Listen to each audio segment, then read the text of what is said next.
Hello, and thank you for joining us. This is No Soundbites Allowed, and I am your host, Michael Voss, Dragon of the Southern Tier. Thank you for joining us today, as we're going to be talking about something, well, what's in the news right now. Many people may have heard that has now been approved by the House that a stimulus check, a COVID relief check of $2,000 will be going out to Americans, and it's something that's very positive for a lot of people. It's what was asked for by President Trump, but it's not exactly what President Trump was asking for. It's not exactly what a lot of people were complaining about. And in fact, it's going to screw America. And we want to explain why we think that.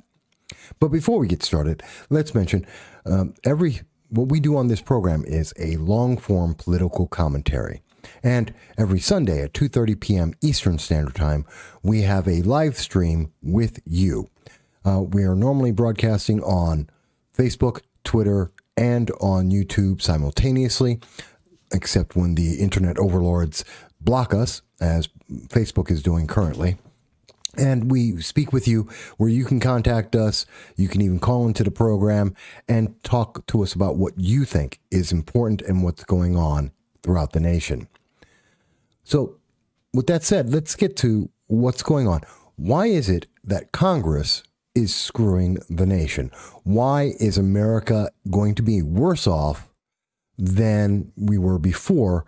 Because the check, a COVID relief check, is going to be $2,000 instead of $600. Well, the best way to answer that is let's start off with the first things first. Many people may recall that back on, I think it was December 22nd, a week ago, where we had been speaking about the COVID relief bill. It was H.R. 133, the Mexico-U.S. deal, which was where the appropriations bill, the spending bill for the nation was all shoved into this bill, and then an amendment to the bill turned out to be the spending, an appropriations bill, which included everything in the universe, including getting a check out to the American people. It was a $2.3 trillion bill, which included $900 billion of spending for the American people. That's right. Less than half of it was actually going to Americans suffering from the isolation of COVID-19, the ramifications of the lockdowns, the businesses that we've seen shut throughout the nation. And as we can see on the screen, one of the things we were talking about is the amount of funding that was being sent to other countries. What's not on the screen and not being identified there is also, one of the things that we pointed out on the 22nd, which is the funding of $845 million to the country of Jordan to run that government, which makes no sense whatsoever. And in Pakistan, there's the $10 million that is being spent on gender studies, which many other sites across YouTube have pointed out is wasteful spending. We don't even know what, it's just a gender program. $10 million. How many businesses in America could be saved if it were not for that? So throughout the entire nation, there was a large outcry. People were very upset that all this other spending, $1.4 trillion, was being spent around the world on everything except the American people and American business and the American economy. In fact, President Trump threatened a veto, which was expected, as the House and the Senate had already planned to reappear on December 29th to have a vote to override the presidential veto. They were that sure on December 21st that President Trump would not sign the bill because the bill was not focused on the American people. And on the 22nd, it looked like that's exactly what President Trump decided, that he would not sign the bill, that he would not push it forward because it was not focused on the American people, which he thought it should be a check for $2,000, not $600. all of this sounds great because now we see that Nancy Pelosi went out, and as has been reported today, it is now December 29th at about 12:27, but earlier in the day, on the 28th, the House came out and they reported that they passed a bill to get, by a vote of 275 to 134, calling it the Caring for Americans with Supplemental Help Act, or the CASH Act, because nothing can be done in Congress unless it has a neat name so that people will approve of it. I mean, you call it the HEROES Act, the Patriot Act. It's always a positive name so that people will say, well, it must be good, so we want to do it. And this is now the CASH Act. And the CASH Act, well, that sounds good, so it must be positive for the American people, because they're going to give, again, $2,000 to every American. And the actual bill, if you were to look it up, as reported by Yahoo News, doesn't tell you a whole lot, other than it is a revision to H.R. 133, which would change wherever it says $600, the amount would be $2,000. Instead of $1,200 per family, it's $4,000. So all it does is everything stays exactly the same, except the amount given to American people would be increased by about 300%. And you would think that most people would be happy about that. That would be a good thing. Except you really, really shouldn't be happy. And in fact, I will tell you, I would say, and looking at this, and this is the vote for what would turn out to be the actual number, in case you want to look up, is HR 9051. Again, that's HR 9051. And if you try and look up the bill, it doesn't exist yet. There's not a lot to the bill to read it, but you won't see anything yet. And again, it's no more than what we've shown you so far. It is literally the shortest bill ever that I've seen coming out of Congress, because it's literally saying nothing more than where you see $600 in the H.R. 133, the appropriations bill. Wherever you see $600, read $2,000. Okay, fair enough. So why am I saying that 275 members of Congress, both Democrats and Republicans, screwed the American people? That they've done the worst thing, that it's even worse than what they did initially a week ago. They've made the problem even worse for the American people. And by the way, just so you can see, there were 2 Democrats who voted against the bill and 130 Republicans. 2 of the independents voted against it. And there were 21 Republicans who didn't have the balls to vote either way, which is rather upsetting. They should have taken a position. But the 134 members of Congress that voted against this did the very best thing that they could for the American people. And we should be happy and applaud them for not putting this through. Now you're going to say, well, why? Why should we be happy about this? The answer is, what the Democrats have just done is, by using the idea of free money, they have hurt the American economy. They have hurt poor people in America. They have actually made a situation that is worse for Americans than what existed beforehand. And this is kind of odd timing as well, because for some reason, today, December 28th, President Trump signed the original bill, the H.R. 133, which is the appropriations bill that he was against. The bill that spent $1.4 trillion on the world and $900 billion on the American people. And no one's really sure why he voted for that, other than there was a veto-proof Congress, both in the House and the Senate, that were going to override his veto. Okay. So why is this all a big deal? Well, let's take a look at this. Right now, the national debt is $27.5 trillion at this moment. And the United States at this moment has spent $6.7 trillion.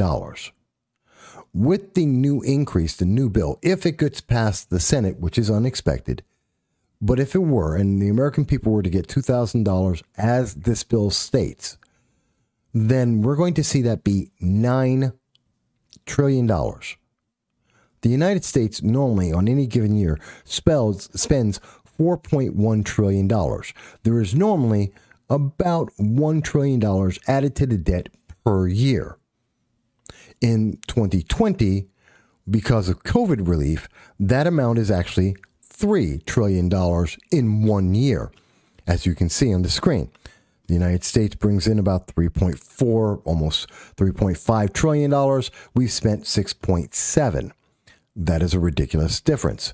When you add in the new spending, that's going to become $9 trillion versus about $3.5 trillion in money in taxes that have been collected, which works out to a deficit of about $8.5 trillion. Excuse me, $6.5 trillion, which means that this national debt will increase to about $30 trillion. Now, lots of people say, what's the big deal? We have $27 trillion in debt. What's the difference when it becomes $30 trillion? What's the big deal? It's just printing money, and the government just prints money all the time. Does it really matter? And if we're going to just print money and we're spending money out of the debt, well, why not do that? I mean, why is that a bad thing? We're just printing money anyway. Except it's not quite that simple. And there is an impact. People just, we don't notice it immediately because it doesn't come back like, as you can see here, it's not like suddenly next year you're going to pay the $83,237 of debt that is due every citizen in America, nor are the people who are actually paying taxes, which is far fewer people than the actual people, number of people in the nation. Then that would be $220,000 per person. Most people who are poor, most people who are middle class, they're not going to pay that next year. But you are going to pay it. And you're going to continue to pay it on a regular, continuous basis. See, it's called inflation. And let me be clear. Every time we increase this, and I want to try and, I'm going to give you an example in a second, but to give you an idea, imagine that you have $1. And $1, let's say, is worth, in 2020, a dollar, let's say, has $1 in buying power. It's 1 to 1. Not a problem. When you increase the debt, you reduce the value of that dollar because you have the same net worth. You have the same assets that are supporting that dollar. All the oil, the technology, the housing, all the work people do. That's what makes that dollar worth a dollar. But if you increase the amount of money, you still have the same number of assets. You just have more dollars, which means each dollar is worth less. As an example, so if I have $1 and it's worth $1 in buying power, it has $1 of assets behind it. And let's say we have increased that to 4 times. We print 3 more dollars. So we have $4 instead of $1. But we have the same assets. Well, each dollar is worth 25 cents. Now, again, nothing has changed with what you're doing with the assets of the nation. So the same things you spent on, the same cost of those raw goods are still the same cost, but the dollar is worth less. So you're going to have to increase your price so that you can cover the cost of those raw goods and the manufacturing and paying people. So you would increase them by 400%. Things are going to become more expensive because you have more money, and the money is worth less. And this is something we saw in the Weimar Republic. If anyone's a history buff, after World War I with Germany, they were crippled by the amount of inflation that was going on. They were printing money constantly. It would take literally a wheelbarrow full of money in the morning to buy a loaf of bread. By that afternoon, the price had gone up even higher. The money wasn't worth what it was being printed on. It was useless. But that doesn't really make a lot of sense. I know it's the words, but it's not as logical. So we're going to give you an example where it is logical. And this is, think of pizza. And this is from the New York Times, and the article was written back on 2002, January 12th of 2002. And it was about New York pizzas and the price of the token to get on the New York subway. Forgetting about the subway for a second, the real thing that we want to focus on is that in the 1970s, a slice of pizza cost 35 cents. Today, you're going to spend over $2 per slice of pizza. And think about it. What changed? The cost of the dough doesn't change. The sauce hasn't changed. The cheese and the toppings, they really haven't changed. These products have been the same products since going back to the 1800s. The process to make them hasn't changed. The electricity and the heat doesn't really change. If you had a system to make pizza in the 1970s, you have that same system today. You could literally run it on the same equipment. The thing that's changed is the cost of all those ingredients, of the flour, of the water, of the electricity, of the cheese, and the meat. Those prices have changed, and all of those prices have increased. And therefore, your cost for a slice of pizza also increased from 35 cents in the 1970s to over $2 in 2020. Let me try and show you a different way. Back in my lifetime, forget about the way past, but I just want to show you that in 1968, $1 today is $7.48. Or another way of looking at it is what you could buy with $7.50 in 1968. Well, actually, let me do it. It goes backwards in time. I'm doing it the wrong way. So in 2020, you have $1. And the value of $1 in 1968 was $7.48 in modern 2020 dollars. So you had roughly 7.5 times buying power back in 1968. And if inflation took away all of your buying power, you have 1/7 the value, essentially, or 7 times less buying power today than in 1968 when I was born, or bringing it up even more recently, just going back to 2010. In 2010, you had $1.19 for every dollar in 2020. We have less value. We have more money that's been printed, but there's still the same assets. And so each dollar is worth that much less. I hope this is making sense. And I know it's hard to think of the numbers, but again, just thinking of it with that pizza. You could buy a slice of pizza for 35 cents. Today, that costs you over $2. And once we have this $2,000 stimulus, well, drop it down by another 10%. So literally by the end of the year, what you could buy for $1 in January is going to cost you $1.10 in December. It's an increase in the cost because the dollars are worth less. Let me try and show you another way of understanding this, something that'll make sense for a lot of people. Let's look at it this way. And this comes from the Federal Reserve Bank of St. Louis. So it's another way to visualize this. And again, I went to 1968 from the year I was born, going until today.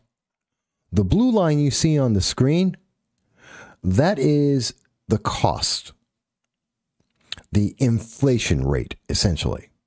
And the red line is the national debt. Okay? And what you see is that all the way through time, the national debt is constantly increasing. And as it increases, you see in almost every case that the inflation rate has gone up. And the inflation rate is going up faster than the debt. In fact, and if you're wondering, these little gray bars, these gray bars here, are recessions that the United States have gone through since 1968. 1, 2, 3, 4, 5, 6. There's been 7 of them, not including what's now going on in 2020. And in every instance, whether there was a recession or even when there was not a recession, the inflation rate has increased, except for a short period of time in the 2000s, in the early 2000s, after 9/11, when we had more growth within the nation. And again, you saw inflation drop a little bit back in the most recent, the Great Recession, as it was called by President Obama, where we initially saw a spike in inflation prices and then a crash, which is partially because so many people lost their jobs, so many people lost their houses, there was no purchasing going on, which dropped the price because no demand. So prices came down and then immediately reset because, again, we printed more money, increased the debt, and at an incredible pace, and then inflation picked right back up and, again, pushed things forward. So again, this is the chart to make it clear. As we print more money, your money is worth less. And what you're going to see is there's been a spike in the amount of debt going on. And you're going to see a spike in the inflation. The cost to you isn't in the immediate cost of pay it back. The cost to you is everything's more expensive. And you can afford less. You can't buy as much. You may have noticed when you went to the grocery store, $100 worth of groceries 10 years ago is more food than what you can do today. Well, within a year, you're going to see that you're going to be able to buy even less. And this is part of the reason why you hear some politicians saying we need a great reset. That we're going to wipe out all the debts, we're going to wipe out all the costs, and we're going to restart everything in a wonderful socialist system where everyone's going to be equal and the quality of life for everyone is going to go up, which is a lie. It's not going to work. It doesn't work. That's not how it happens.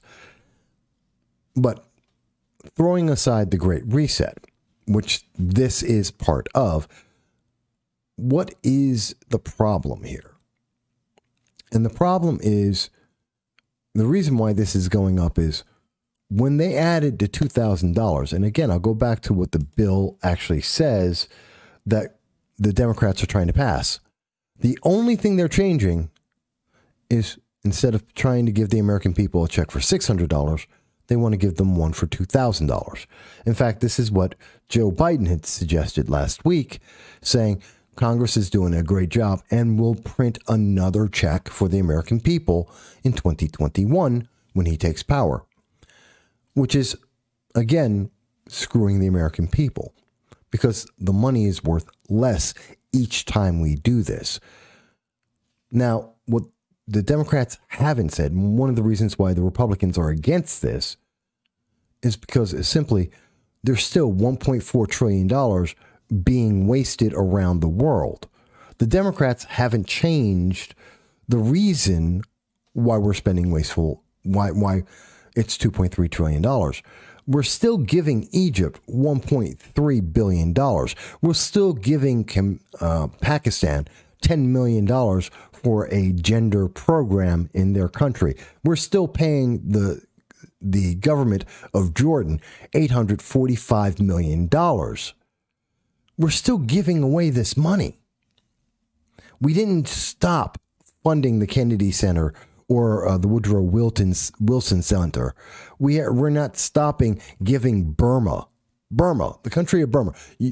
95% of people, if not more, that are listening to this program right now have no idea where Burma is, let alone how many people are in Burma or why we're spending $135 million on Burma.